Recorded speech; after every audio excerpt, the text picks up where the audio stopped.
3M Super 77 multi-purpose adhesive spray. I'm going to show you how to save your studio walls. This is a product I really like. I'm going to show you how I use this, what I found, and how it's used best to install acoustic foam. This is a piece of insulation, and it represents what I put my foam on. Right there, it's already done. It will fit on that side or this side. And what you do is uncap this, spray it on according to directions, like that. Take this, spray it on this as well. And I do this outside because you don't want to breathe. It'd probably be advisable to wear a mask and eye protection.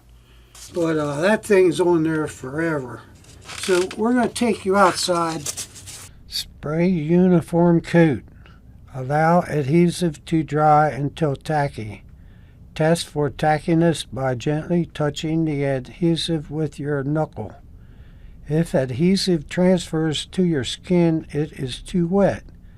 If it is aggressively tacky and does not transfer to skin, it is ready. Okay, I'm back inside now, and I just want to show you how that took hold. And that's the way that works. Easy peasy. This product is 3M Super 77 adhesive spray, and that's what I use to put these together. And there you can see. Stick them on there. This one's been on for, oh my, at least 4 years plus. It's been a long time since they were on there. And that's how we do it.